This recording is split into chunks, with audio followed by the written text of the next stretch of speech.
Today, in the methods of teaching English, we will be dealing first with the translation cum grammar method. The translation cum grammar method has enjoyed the widest popularity in the teaching of English. As a matter of fact, this method has been followed everywhere, especially where the necessity of learning a second language other than the mother tongue or regional language has been felt. Characteristics. Its very title suggests that words, phrases and sentences are to be taught with the help of mother tongue. मातृभाषा का उपयोग करके हम दूसरी language को सीखते हैं. Characteristics.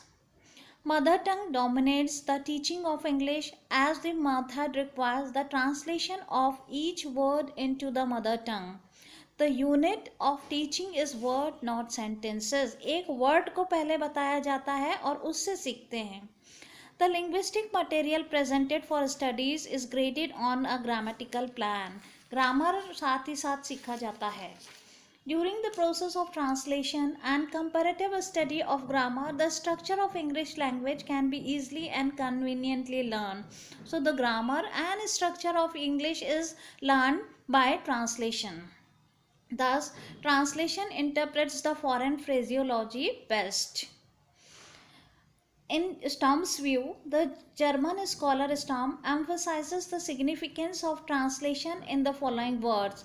It is not till one can translate the word that one has complete mastery over it, so that one not only understand it but can use it. Its process. Translation lays stress upon reading. Without reading, a word for word translation is not possible. The teacher goes on reading word after word and sentence after sentence, translating them into the mother tongue. Merits of the method. It enables a better and quicker understanding of words, phrases and idioms which can be translated into the mother tongue. Its judicial use helps the children in understanding vocabulary. The process is economical and saves time. Through translation, a strong memory bond is established as the child associates the foreign phraseology with that of the mother tongue. They also understand sentences and structures in their mother tongue. We can test the comprehension of our peoples by this method. Demerits. Language is the product of a particular culture which is shaped by its geographical situation, climate, nature and human beings in their habits, their modes of living and behavior. The vocabulary, idioms and phrases which are evolved in the culture and environment of a particular nation seldom find matching equivalent in the other language. Critical literal translation ruins the sense beauty of a sentence. If proper attention is not paid, the danger of vernacularism is always there. For example, my head is eating circles. के लिए we cannot use मेरा sir चक्कर खा रहा है. So it may happen. This method also fails to arrest the delicacy of expression, local color and secondary meaning. This method also fails to arrest the soul of the word and mind of the author. One of the serious limitations of this method that it neglects our speech practice. It also minimizes the opportunities of reading aloud by the peoples. Translation method does not create direct bond between thought and expression. Grammar plays an important role in this method. The scheme of a course of lesson based on grammatical principles may appear logical to an adult mind, but its grammatical bias is detrimental to the interest of the young learners. So they are tired of learning a foreign language. The literal approach puts a check on cultivating a habit of rapid reading. This method does not offer opportunities for silent reading. So, we can say that this method is practiced in India and mostly in small towns and villages where teachers teach foreign language or English language with the help of this method, and to some extent they are successful, but it has many demerits. So we should adopt some modern technical changes in it. Dear students, in my last video, I had told you about freedom movement in India, and we had reached till partition of Bengal. So all of you know that Lord Curzon did partition of Bengal in order to separate the Bengali Hindus from Bengali Muslims, because freedom movement was becoming popular and people were becoming aware about their rights. So it was a move to crush the movement and divide the attention of the people, and at the same time divide Hindus and Muslims, and they were successful in doing that. So after the partition of Bengal, there was unrest everywhere. People protested partition of Bengal. लोगों ने इसका बहुत oppose किया, और moderates and मतलब there was a high feeling, and people were shocked. And at its Banaras session, Congress was held within the months of partition of Bengal. The Congress adopted 3 resolutions that were calculated to take it away from the course of constitutional agitation. And the 3 resolution were Swadeshi, boycott and national education. तो कांग्रेस ने Banaras session में 3 resolution लिया: स्वदेशी, boycott and national education. At the same time, Britishers were trying to crush the nationalists, and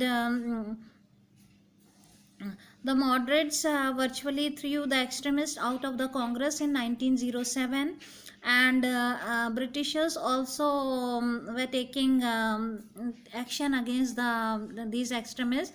Tilak was jailed for 6 years from 1908 to 1914. Aurobindo was also put to trial for his role in organizing revolutionary violence. Lala Lajpat Rai, he had been exiled. So those who were leading the movement, they were crushed.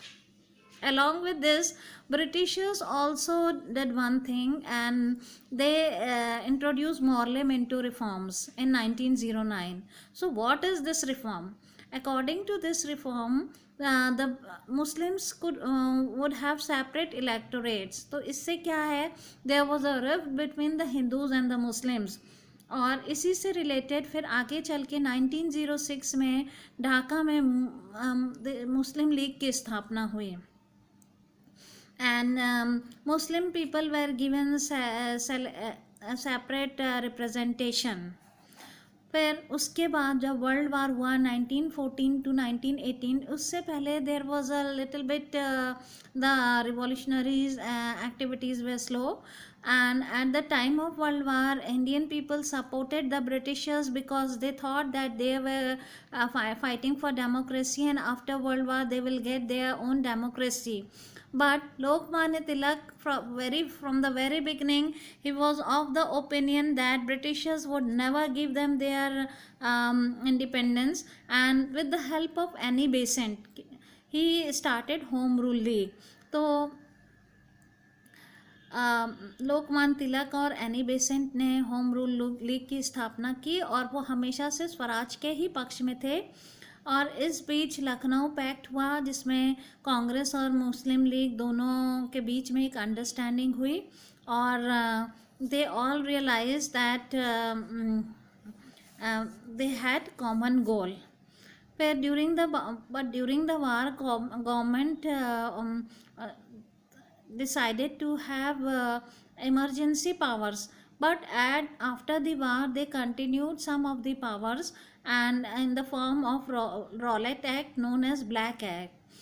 Now what was Rowlatt Act? According to the Rowlatt Act, on the basis of suspicion anyone could be jailed without trial. अगर आपको किसी पर संदिग्ध है, आपको शक है, तो उसको जेल भेज दिया गया विदाउट एनी कॉज और विदाउट एनी ट्रायल. तो इसका अपोजिशन ऑल ओवर इंडिया हुआ, और उसके बाद क्या है, सत्याग्रह हुआ टू अपोज रॉलेट एक्ट.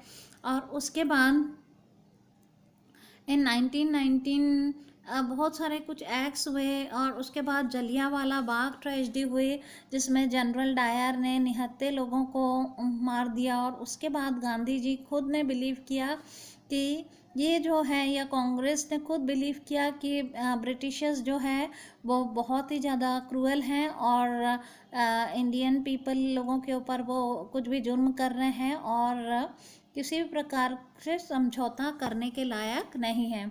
इसी बीच क्या है कि जो टर्किश एम्पायर था, जिसको लोग खलीफा बोलते थे, उनको डिसमेंबर कर दिया गया। तो मुस्लिम लोग बहुत नाराज़ हुए और फिर खिलाफत मूवमेंट के हुआ। और उसके बाद 1920 में नॉन कोऑपरेशन मूवमेंट हुआ। आप सभी जानते हैं कि नॉन कोऑपरेशन मूवमेंट में ब्रिटिश गवर्नमेंट को किसी भी तरीके से सहयोग ना देना था। लोग क्या है, खादी अपनाने लगे, किसी प्रकार का फॉरेन गुड्स है, फॉरेन लिकर है, फॉरेन दवाइयाँ हैं, या किसी प्रकार का फॉरेन जो ब्रिटिश की चीज़ें हैं उसको लोग अवॉइड करने लगे और स्वदेशी को अपनाने लगे। Non cooperation movement was very successful, but एक इंसिडेंट हुआ चौरी चौरा में, जिसमें गोरखपुर में, जिसमें 22 पुलिसमैन को एक भीड़ ने जिंदा जला दिया, जिसके तहत गांधी जी बहुत दुखी हुए और उन्होंने इस मूवमेंट को एंड कर दिया। उसके बाद क्या है कि कुछ कांग्रेस ने 6 जगह में अपना रिप्रेजेंटेटिव्स जीता और उसके बाद उन्होंने इलेक्शन भी लड़ा। और उसके बाद 1927 में British government announce the appointment of the Simon commission with no Indian member to review the constitutional situation in India. तो people were again unhappy with this and they oppose Simon commission. और अब चाहे वो कांग्रेस हो चाहे गांधी जी हो, उनको भी ऐसा लगा कि पूर्ण स्वराज से कम यहाँ कुछ भी नहीं हो पाएगा और उससे कम में वे समझौता भी नहीं कर पाएंगे। देन कांग्रेस का फिर से एक सेशन हेल्ड हुआ under the presidentship of Jawaharlal Nehru in Lahore and in 1929। और उसमें डिसाइड किया गया कि 26 January will be observe all over the country as the day of independence. So देख लीजिए, इतने साल पहले ये दिन तय किया गया था as the day of independence. अब the stage was set for the civil disobedience movement. It began with Gandhi ji Dandi salt march. आपको मालूम ही है कि डांडी जी ने सॉल्ट मार्च की थी क्योंकि नमक पे टैक्स लगने लगा था और ब्रिटिश मोनोपोली को बीट करने के लिए उन्होंने सॉल्ट मार्च की थी, क्योंकि ब्रिटिशर्स चाहते थे कि इंडियन लोग उनके द्वारा बनाया गया ही सॉल्ट खरीदें और उस पर उन्होंने टैक्स लगा दिया था ज़्यादा, तो उसको अपोज हुआ। उसके बाद लोगों ने सविनय अवज्ञा आंदोलन में पार्टिसिपेट किया। और उसके बाद क्या है कि 1937 में 6 प्रोविंस में कांग्रेस ने इलेक्शन लड़ा और उनके मिनिस्टर्स भी फॉर्म हुए। लेकिन 1939 से 1945 में वर्ल्ड वार हुआ और Britishers made India party to the war without consulting Indian opinion. तो ब्रिटिशर्स क्या है, इंडिया से पूछे बिना इंडिया को अपने साथ ले लिए, अपनी पार्टी बता दिया। सुभाष चंद्र बोस बहुत वो चाहते थे कि इंडियन पीपल जो है वो इस समय का फ़ायदा उठाएं और इंडिया को इंडिपेंडेंस अभी मिल जानी चाहिए। लेकिन नेहरू जी और गांधी जी का जो मत था वो उनसे डिफरेंट था, इसलिए उन्होंने आज़ाद हिंद फौज या नेशनल इंडियन आर्मी की स्थापना की और अपने तरीके से लड़ाई जारी रखी। और फिर कांग्रेस जो लीडरशिप है, अब 1942 में उनको लग गया कि ब्रिटिशर्स के ऊपर विश्वास करना ठीक नहीं है। शुरू से वो हर बार विश्वास करते गए और धोखा खाते गए, तो अब उन्होंने क्विट इंडिया मूवमेंट की स्थापना की। अब उनको भी लगने लगा, नेहरू जी, गांधी जी, इन लोगों को, कि किसी भी तरीके से इतने साल से जो ये लोग विश्वास दिखा रहे हैं वो ठीक नहीं है। और इस प्रकार 15 अगस्त 1947 को इतने संघर्ष के बाद हमारा देश स्वतंत्र हुआ, परंतु इसके साथ ही साथ पार्टीशन हो गया। जो ऑल इंडिया पार्टीज़ कॉन्फ्रेंस में कलकत्ता में 1928 में एक रिफ्ट हुई थी इंडिया हिंदूज़ और मुस्लिम के बीच में, वो जो खाई थी वो पार्टी ना जा सकी। और जो लाहौर सेशन था 1940 में, उसमें जिन्ना की लीडरशिप में पहले से ही हिस्टोरिक पाकिस्तान रिजोल्यूशन ले लिया गया था। और बाद में जब इंडिपेंडेंस मिली तो 1947 में ही देश का बंटवारा हो गया और हिंदुस्तान और पाकिस्तान अलग अलग हो गया। तो ब्रिटिशर्स डिवाइड एंड रूल में सक्सेसफुल हुए और इस तरीके से इंडिया को आज़ादी प्राप्त